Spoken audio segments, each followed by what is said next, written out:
Good morning, everybody. Thank you to all of those who made it in today with the rain and the tubes. I'm impressed with the turnout, I must admit.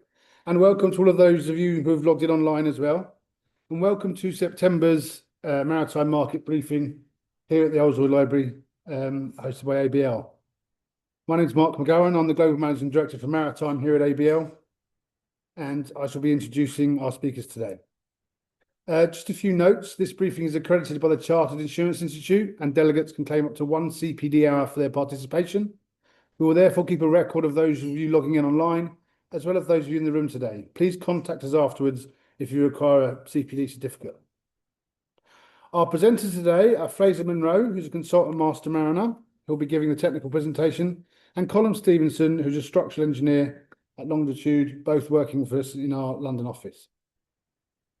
Usual caveats apply, Chatham House rules apply, and the information contained in these presentations and any opinions or comments expressed are those of the presenters and not necessarily those of ABL. At the end of today's briefing, can we please ask everyone to take a few minutes out of their time to complete the online survey? This is quite important for us because it's a critical element of keeping our CPD accreditation status, and so we can continue to offer you the points for each briefing. It also means, of course, we can actively look at how we can improve these briefings and deliver the topics that you guys are interested in.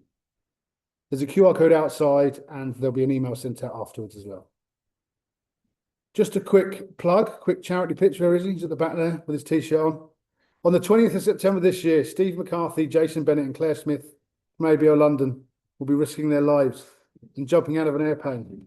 Perfectly decent airplane, it seems. From 13,000 feet at Sibson Aerodrome, if anyone wants to go and watch the hilarity that will ensue, but it's to raise vital funds for Haven House Children's Hospice. Participation in the Big Skydive 2025 not only raises awareness, but also raises crucial funds needed to continue the charity's vital work. Haven House needs to raise £6 million each year to ensure that it can provide specialist care whenever and wherever families need it, 24 hours a day, 365 days a year. It's a charity that many of us in the market have been involved in. So please do support them if you can. There's a QR code here if you'd like to donate, and there'll be a follow-up email as well. And I'm sure if you speak to Steve, he'd probably gladly take cash as well. I'm now going to hand over to Frazer for the technical part of our presentation. Good morning, everyone. Thank you for being here. The market briefing today is about container shipping, past perils and future resilience. We'll be discussing container shipping's revolutionary origins, current and emerging risks, and how the industry is preparing for the green transition. So I am Frazer Munro. I consult master mariner with ABL. My background is as a master mariner. I started off on container vessels in the mid-90s as a cadet and spent around 14 years working on container vessels, working up to a senior role on board. I then moved over to work on DP vessels around Scotland and the North Sea. I spent my last couple of years before joining ABL as a high-speed ferry master, running up and down the Thames. So my career's got on smaller and smaller vessels, closer and closer to land, till I finally made the transition over to ABL. As part of the CII CPD, we have some learning objectives, and today's learning objectives: you will gain an understanding of the history and evolution of container vessels. You'll be able to identify the current and emerging risks affecting container vessel operations. You'll be able to describe how the current and emerging risks may be mitigated, and you'll gain an insight into how the container shipping industry is preparing for the green transition. So BC, before containerization, goods were predominantly transported in the holds of general cargo ships as break bulk cargo. Break bulk had major disadvantages for shipping companies and shippers. Cargo holds were filled with individual barrels, crates and sacks, which all had to be loaded and discharged by teams of stevedores using the ship's derricks. This is a slow and inefficient method, very costly as well, and it involved large amounts of manpower and time. Cargo ships were often in port for many weeks, which was great for the crew, however, not so great for the shippers.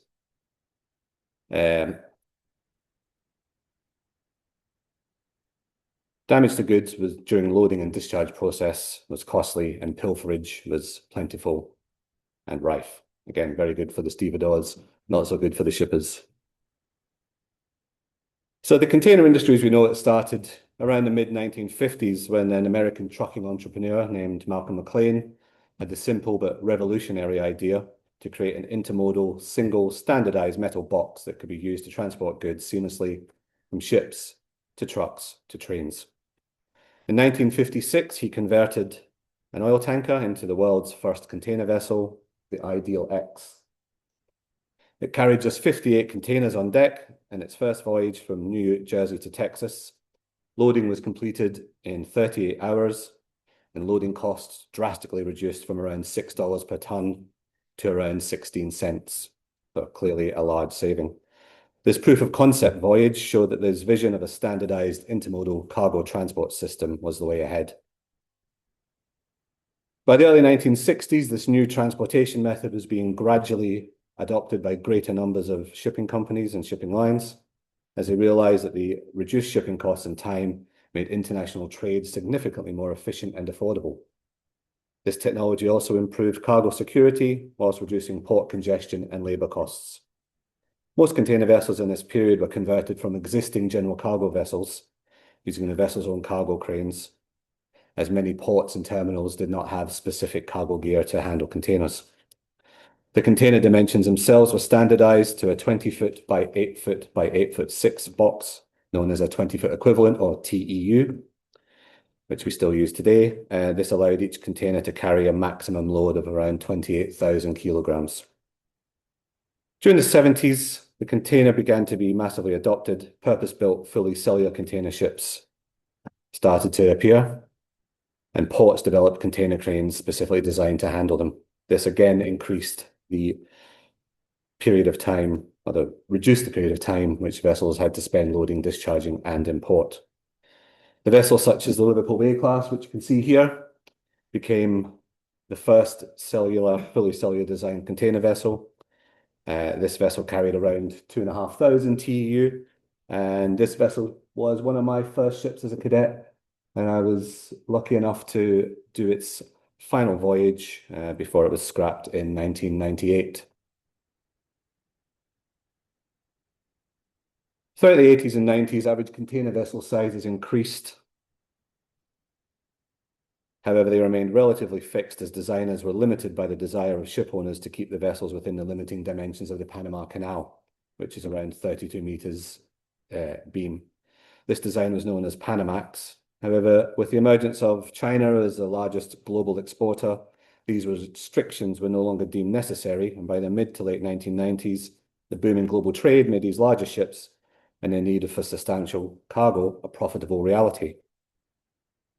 The Danish shipping giant Maersk took the lead in developing these vessels to keep up with the demand in international trade, particularly at the time the Asia to Europe and Asia to the west coast of North America routes.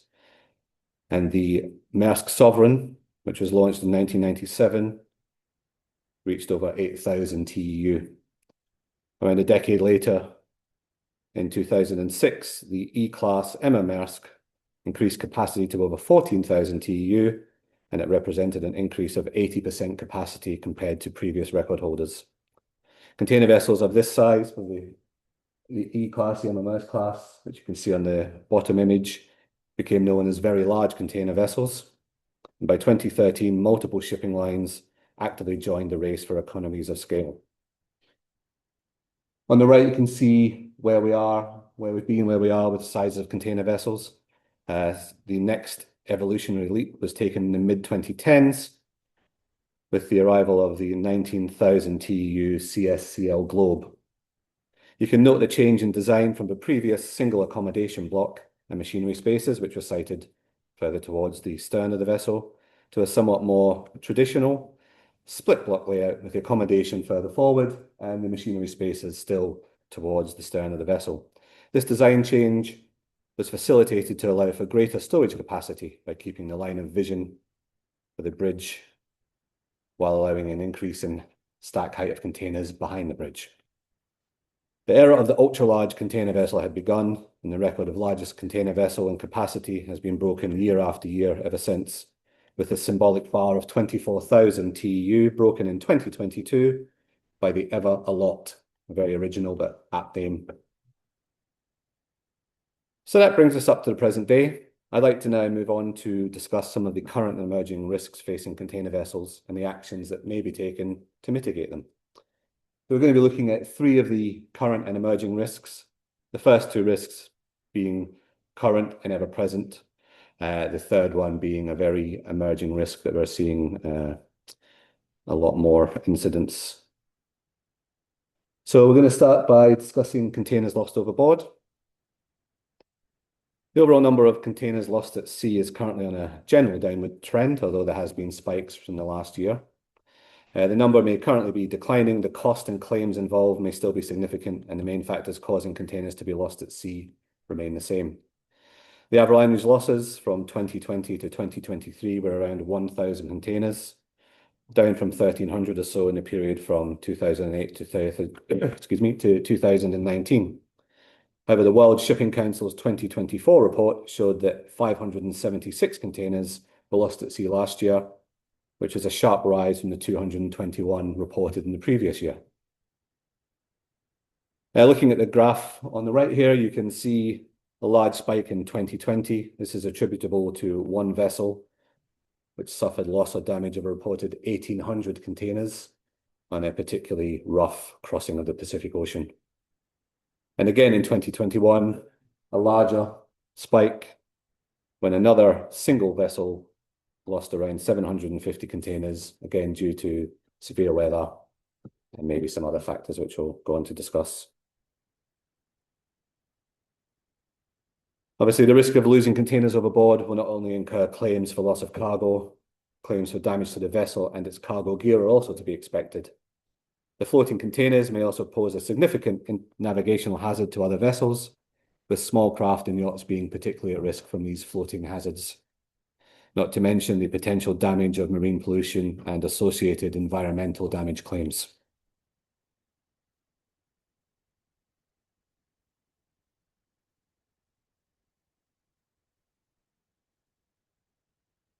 One of the key factors which may cause containers to be lost overboard is parametric rolling. It's a complex phenomena that occurs when a vessel experiences the rapid onset of large, violent rolls from side to side. It's an extreme condition that occurs when a vessel is traveling with a small heading angle relative to the predominant wave condition. This is normally when the wave conditions are from a head or a stern, and a wavelength comparable to the vessel's length and a large wave height. Although parametric rolling has been a recognized risk for more than half a century and can affect any vessel type, it was originally thought to affect smaller fishing vessels predominantly. However, the specific hull form of large container vessels with a flared bow, a flat transom stern, and a large wall-sided midship section means that they are at significantly greater risk. Specific incidents directly relating to parametric rolling are often unreported as they occur during heavy weather and can be confused as such. However, the risk is very real, and extreme conditions, if left unchecked, could even lead to a vessel capsizing.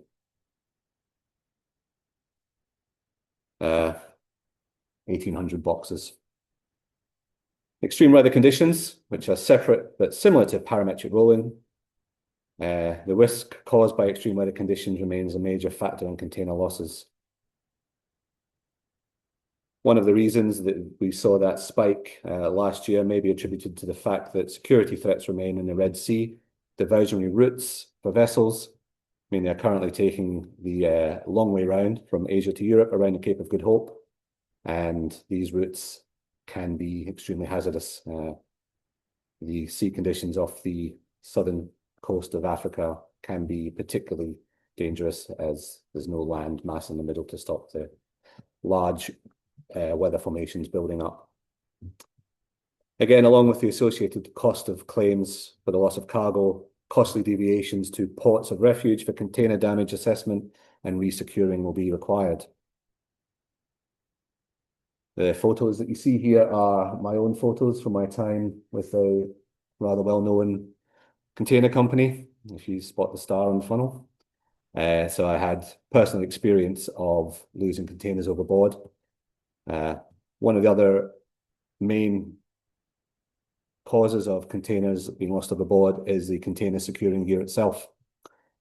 Further efforts to reduce vessel turnaround time, traditional manual twist locks, which were used to secure a container to the deck and the containers to each other above the deck, were replaced by semi-automatic and automatic releasing twist locks. These automatic releasing twist locks, in particular, proved troublesome, as the lifting forces used to release the twist locks from each other could be replicated by the vessel's own motion and vibration in certain rough sea conditions. As I said, this is something personally experienced on 2 occasions. In this occasion, off the coast of Terschelling in the German Bight, southern North Sea, and another occasion very soon after off the Portuguese coast. Both occasions, the vessels suffered multiple losses of containers overboard, damage to the containers in the affected bays, and also, as previously discussed, damage to the vessel and its cargo securing gear. So, mitigation for the loss of containers overboard. Enhanced use of weather routing software and parametric rolling tools. These will allow vessel owners and their crews to better forecast and plan routes around extreme weather patterns. Onboard tools will also allow crew to calculate the potential periods of parametric rolling based on sea and weather conditions and vessel specifications. Crew awareness and training. Increased awareness and training, particularly in the case of parametric rolling and recognizing when the vessel may be at risk, will allow a vessel's crew to recognize the potential hazards in time and take appropriate and effective action. The main effective action to reduce the risk of parametric rolling is simply to alter the heading of the vessel or the vessel's speed so that the wavelength of the waves and the direction of the vessel are altered. However, that's a bit more difficult to do at night when you can't see where the direction of the waves is coming from. Class societies and P&I clubs are also producing guidelines to help with loss prevention and awareness, and flag state reports into similar incidents should be made available to vessels via owners and managers to better understand the risks. Regulation should also always play a part to help mitigate the danger of containers lost at sea, and mandatory reporting of lost containers to the IMO will begin in 2026 following adoptions to the amendments of SOLAS. Special procedures on board to ensure the proper storage and securing of containers. This can be increased by greater container lashing checks by the crew. These should be carried out following a vessel's departure from port at regular intervals during the vessel's passage, and also in preparation for the encountering of heavy weather. Port operators may also play a part by ensuring that the vessel's stowage plan is correctly adhered to, particularly with regards to container stack heights and correctly reported container weights. The reporting of container weights and the contents of a container's cargo are critical both to the point we're discussing here with containers being lost overboard and also with regards to fire risks. A recent report from just several flag inspection states revealed that around 11% of containers suffered from a misdeclaration. Again, that was only from 7 reporting flag states, so you can imagine if we extrapolate that to a greater number, the actual number of misdeclared containers is probably much larger. Okay, so moving on to fire. Fire on board a vessel isn't just an issue on container vessels, it's something that all mariners on all vessels dread, as it can often involve the tragic loss of life for those on board, as well as severe damage and possibly the loss of the vessel. However, an emerging trend in recent years, which is particular to the container shipping industry, is that of misdeclared or undeclared dangerous goods. 2023 saw an average of 1 container fire every 9 days, according to statistics from the Cargo Incident Notification System. This is an increase compared from 2020, when the number was approximately 1 container fire every 2 weeks. Fires had a significant impact in the first 6 months of this year as well. The Nordic Association of Marine Insurers reported that of claims above $10 million, nearly 60% were attributed to fire, with 4 of those claims exceeding $20 million. While the number of engine room fires still account for the most claims by number, the cost of cargo fire claims is around 10 times greater, looking at a comparison of $450,000 average for machinery fires and $4.5 million for cargo fires. Earlier this year, the Indian delegation to the IMO reported that 2 vessels which had caught fire off its coast, and one of which 4 seafarers tragically lost their lives. Both were allegedly caused by a miss or non-declaration of lithium-ion batteries.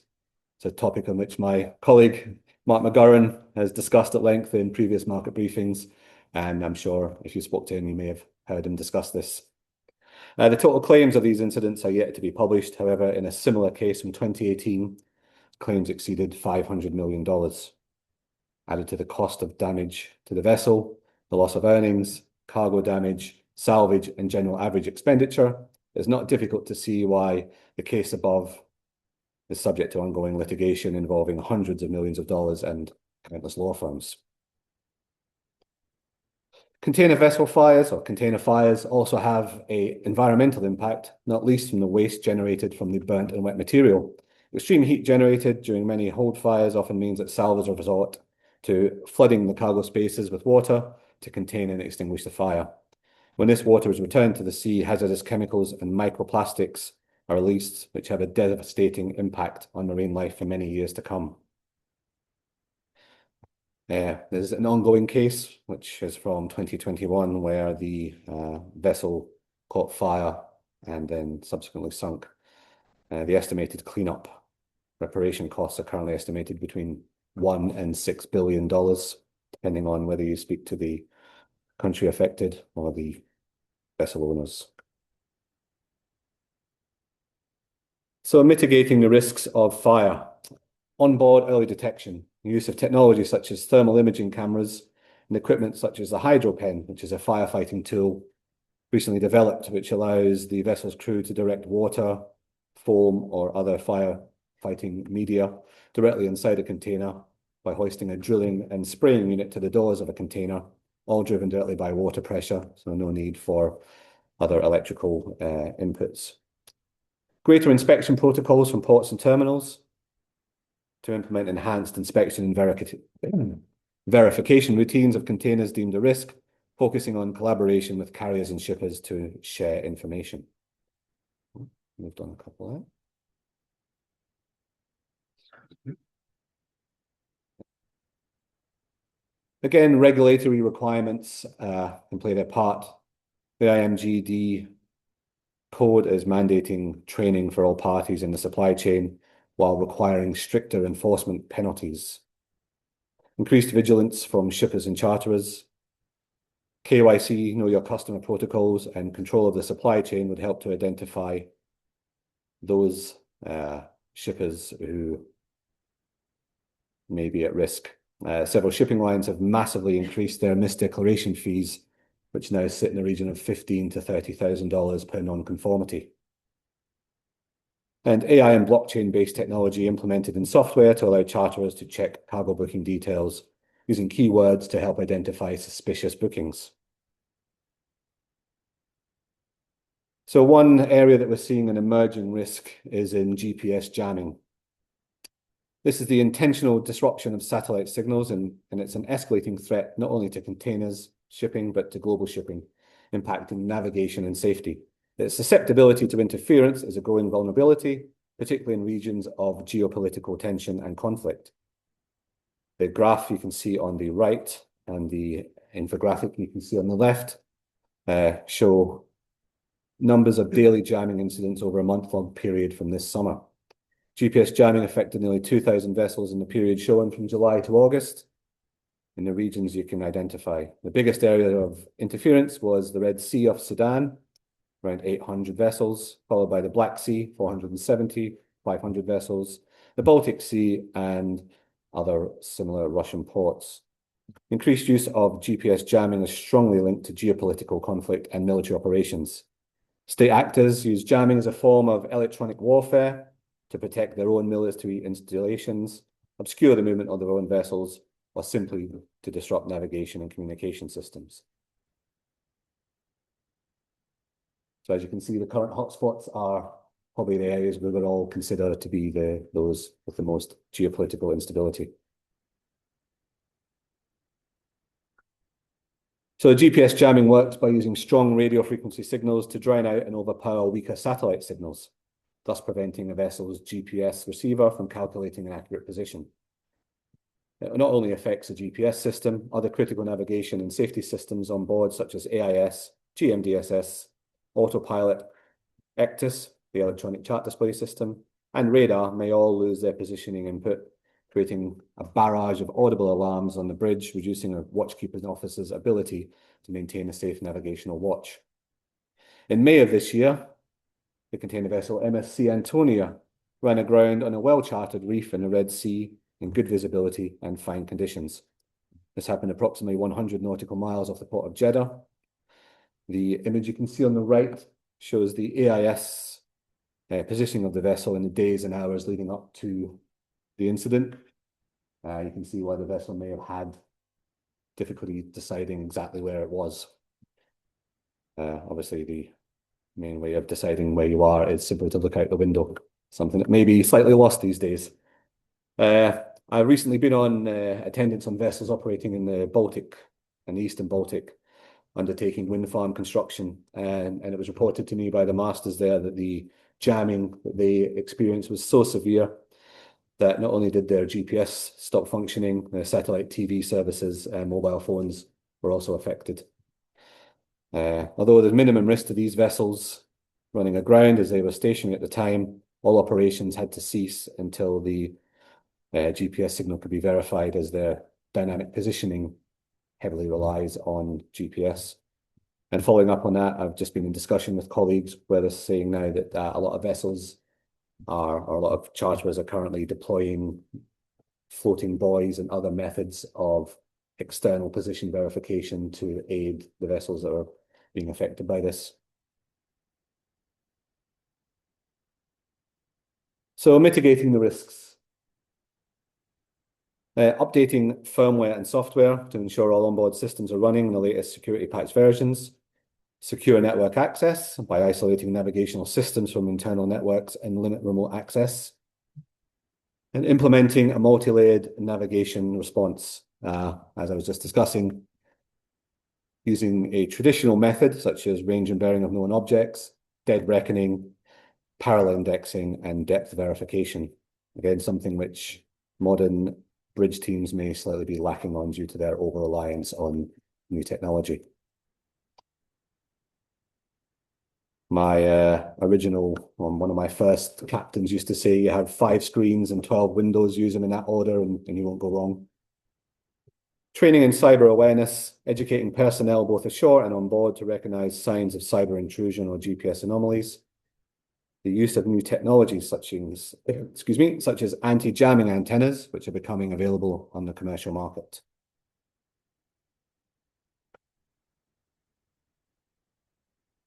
So, future resilience of the container shipping industry. What is the industry doing to provide future resilience and maintain growth? Advancements in technology and increasing demand for efficient transportation are driving the evolution of the container ship industry. Let's look at some of the ways it is preparing for the green transition and aiming to build future resilience. The IMO aims to achieve net zero greenhouse gas emissions by or around 2050 for international shipping. This was established in its 2023 revised greenhouse gas strategy. Key targets include reducing emissions by at least 20% by 2030, 70% by 2040, and 20% by 2030 and 70% by 2040 compared to 2008 levels. Is this realistic?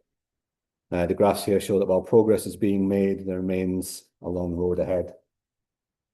Transition to green and blue fuels is already underway, however. In October 2024, there were a substantial number of dual fuel container vessel orders, with 522 dual fuel new builds pending, comprising 303 LNG fueled and 216 methanol fueled ships. This represents a total of 65% of all container vessel orders placed in 2024, which in itself is a massive increase from just 4% in 2018. And this indicates a strong commitment to future-proofing fleets and reducing emissions. A key part of this strategy is the net zero framework. In April 2025, the IMO approved the Net Zero Framework, which aims to significantly reduce carbon footprint of global shipping, while providing a clear pathway and incentive for the shipping industry to move towards net zero emissions by around 2050. I have to admit, this is a huge topic and one which I don't know as much about as perhaps I should. However, if you're like me, then you should definitely check out my colleague Stefano Scarpa's June market briefing, which discussed this very topic. Now you can scan your QR code, or if you like, you can watch the video on ABL's YouTube channel. So automation and alternatives to combustion engines. On the right, you can see the Yara Berkeland. It is the first zero-emission, fully autonomous container vessel, although for safety and regulatory reasons, there is a crew of 3 on board. She currently operates in Norway with a capacity of 120 TEU. It autonomously sails and docks at each port. Future upgrades will include robotic mooring arms to further automate the process. And the vessel will shortly begin testing AI situational awareness systems, which will have direct input into the navigational systems. The alternatives to combustion currently being trialled include wind-assisted propulsion, as you can see on the concept vessel on the right, using rigid sails that can be automatically adjusted to maximize fuel efficiency. Live trials on other vessels carried out in 2023 showed reduction in fuel consumption of around 3 tons per day. Nuclear propulsion, maybe. Recent advances in small modular reactors have the future potential to provide emission-free propulsion. However, regulatory, safety and security concerns, not to mention public perception, will need to be addressed first. Despite these obstacles, the Chinese State Shipbuilding Corporation unveiled plans for a 24,000 TEU nuclear-powered zero-emission vessel in 2024. The transition away from traditional combustion engines is a complex process. While these alternatives are not currently able to completely replace combustion engines, their increased use to reduce the reliance and increase the reduction of emissions means it will continue to play a role in moving the industry towards its net zero goals. Smart containers integrating IoT, the Internet of Things technology, already allows shippers and other stakeholders to monitor a container box's location, temperature, and humidity in real time. The benefits of this tracking technology will allow shippers and port operators to provide accurate ETAs and help prevent bottlenecks in ports and increase the overall efficiency, thus further reducing carbon emissions. Future additions are planned, which could track the buildup of dangerous gases or the presence of dangerous goods and provide real-time information on whether a box is full or empty, aiding correct stowage and assisting with planning weights. Yes, this is a AI-generated container vessel.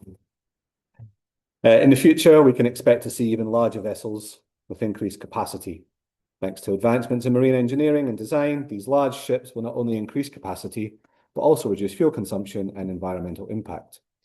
This will be achieved through improved propulsion systems and energy-efficient technologies. Will vessels reach 50,000 TEU?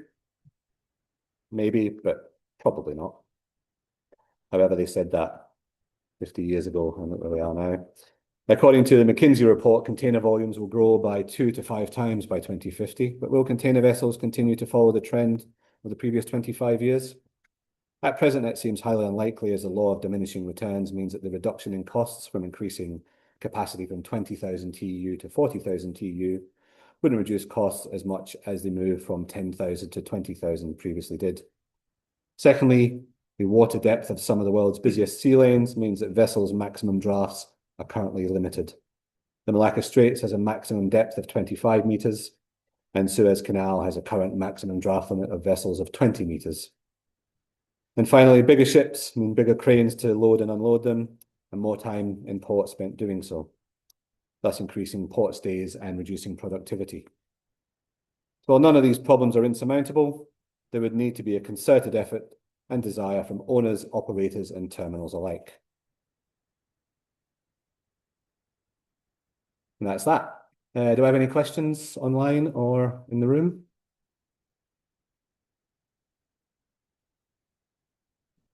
Anything online there? No, okay.